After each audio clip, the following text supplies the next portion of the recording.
Hi, my name is Sal. I hope you're having a good day. If not, I hope I can make it better. And welcome to Games Before You Die. This is a show where I talk to you about my favorite games of all time and help you compile a bucket list of games I think you should play. They won't all be good, exactly. A matter of fact, they may be stinkers. But today's game is far from a stinker. Matter of fact, this is one of my top 100 of all time. Today, we'll be talking about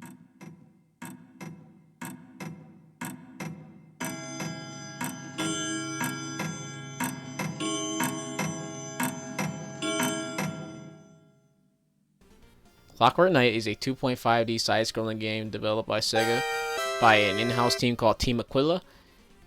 It was published by Sega in 1994 for the Sega Saturn in Japan and 1995 in America. The game was directed by Tomoyuki Ito and Hirofumi Murusaki. It was made in the vein of Donkey Kong Country, where they used pre-rendered sprites of high-res 3D models. The game was panned at release for being short and having a general lack of innovation and being too easy. I call this section the backdoor corner, where I go off on a tangent and reflect on a specific part of the brief background I gave. So let's just talk about those reviews. While I agree with the general lack of innovation and the difficulty somewhat, because the latter levels of the games become very difficult, they're not super difficult. And the entire game is not a total cakewalk. It's just a tad bit. I do agree with the game being too short, but at the same time, I think it's the right length. But thank God there's a sequel, because this game does leave you wanting more, so I can kind of sort of see that one. But I wouldn't deduct the point for it. Well, that's enough on background. Well, I would like to go on a deeper dive on the history of the game, because it is interesting. There are better people out there for that, and this show won't really do that. So let's just get into the game story. The game stars Sir Tenguro de Pepperocho III, or Pepper for short, because I'm not trying to say that again. He's a toy soldier who's shown to be clumsy and a bit of a laughingstock.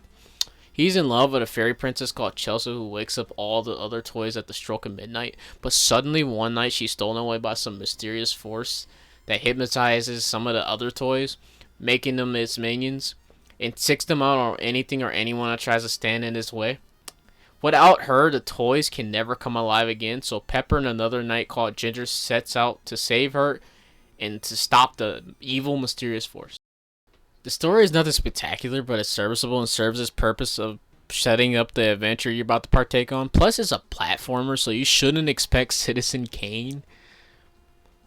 Unless it's like one of those platforms in the vein of Prince of Persia, Out of This World, or Flashback. Then I'll kind of understand that. But I am going to compliment how much of this game's story is told through non-spoken dialogue outside of the intro. I love it when games and media do this. It takes so much skill and creativity to do good visual storytelling like that. Well, that's enough on story. Let's just get into the graphics. Let's just get this out of the way. I fucking love 80s and 90s CGI. It's been a lifelong thing. What people call bad CG, I think is good. Unless it's like in a crappy movie or in live action film.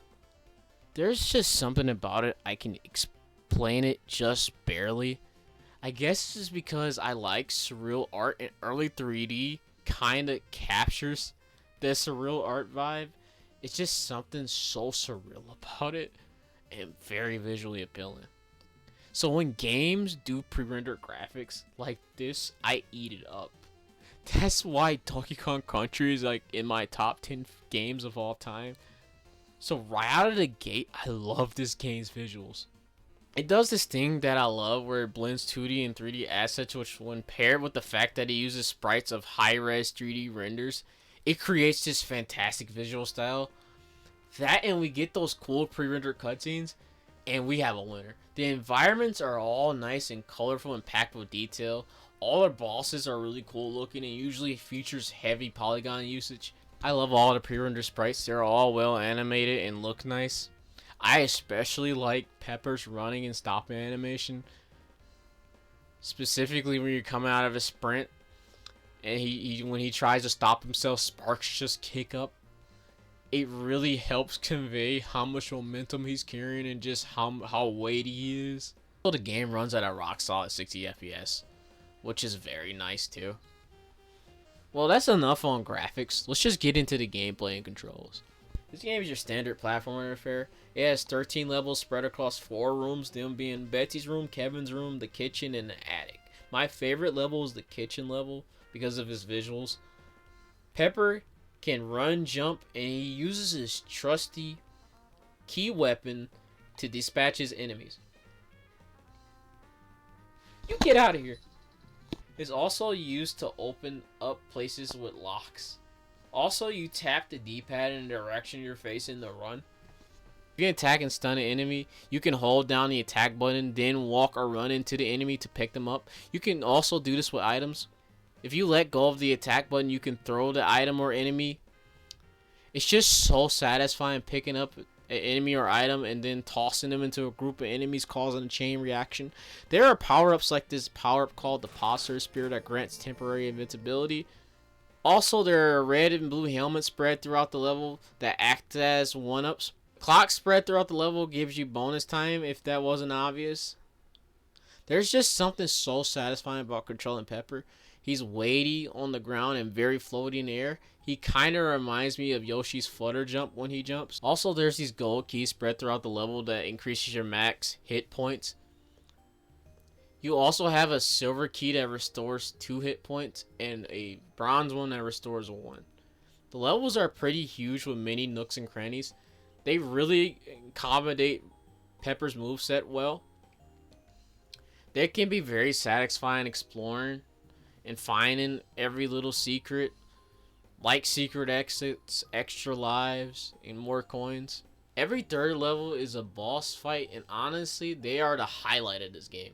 They are big and very strange sometimes, looking like that first boss. Learning the patterns to these bosses can be extremely satisfying, especially on first playthrough. As on first playthrough, unless you're like a very seasoned gamer, the bosses will 100% give you some trouble. Also, that final boss is straight nightmare fuel. What were they thinking? That's just something you wake up to in the middle of the night in a cold sweat. If I saw that as a kid, I probably would have spontaneously combusted. Oh, I almost forgot. The coins you collect throughout the stages can be used for Gamba. This is a great feature for all the degenerate gamblers out there. At the end of each boss fight, you get to play a bonus game called the Soliton Roulette, where you play the gambling classic of the cup game, where they hide an item in the cup and then they shift it around, but this time with boxes. If you're a gambling goddess / god like me, you can obliterate this and get kicked out for cleaning house and wind up getting a ridiculous amount of extra lives for the game. But if not, you get the walk of shame to the next room.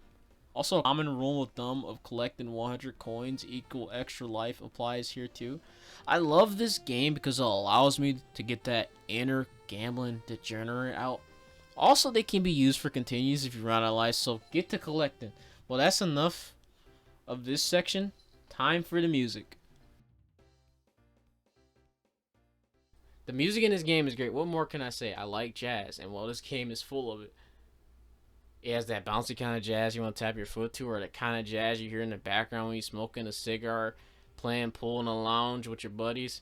It's just such a chill and memorable soundtrack. I especially love the ending song at the credits.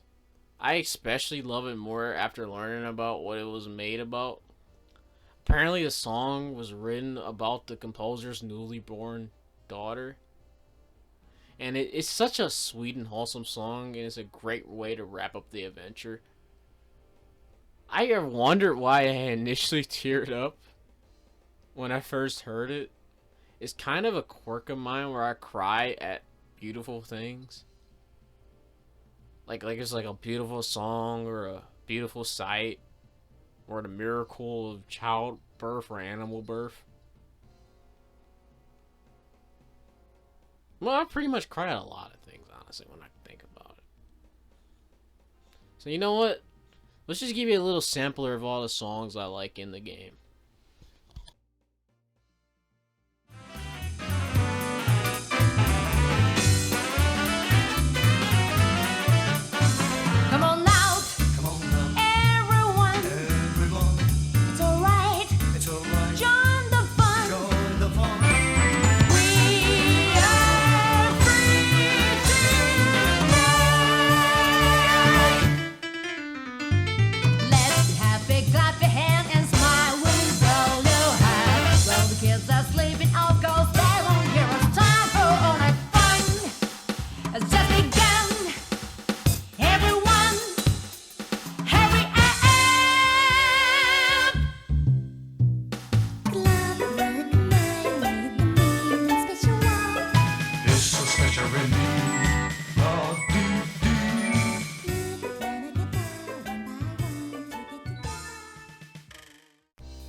It's one of those games that deserves a lot more love on a system that deserves a lot more love.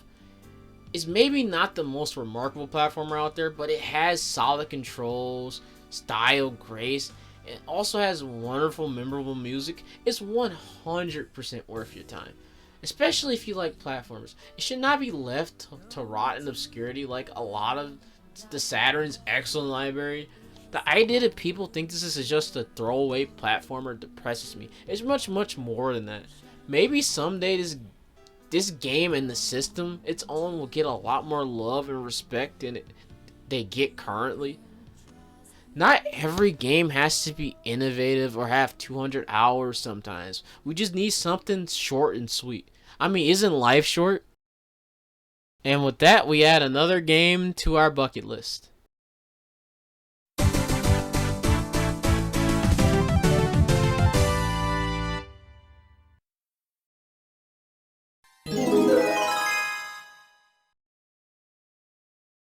This game is pretty accessible, especially if you already own a Saturn. For an American Saturn game, it runs pretty cheap. Also, it's extremely cheap if you go on Japanese Saturn or Action Replay. But if you don't have a Saturn and you don't want to get one for some reason, still buy it. Who am I kidding? If you like selling the 7Cs, just go ahead and do that. It's pretty accessible that way also. I recommend Manafin for the Saturn emulation. Or if you're lazy, use the Beetle Core on RetroArch. Hopefully someday we can get a Sega Saturn game compilation with this on it on modern systems. Or a remake of this game that doesn't deviate too much from this game's visual style. Because I would love to get a game that uses like the pre-rendered style of like 3D high-res renders, but like the renders look like something from 1995, 1994. Please, somebody out there, some indie dev out there, please, I beg you, give me a DKC style game. I will kiss you. Well, here we are at the end, my friends. If you're a returning viewer, thank you from the bottom of my heart for coming back and watching me again. And if you're a new viewer, thank you for sticking around. Make sure you like, subscribe, and share. And most importantly, have a good rest of your day.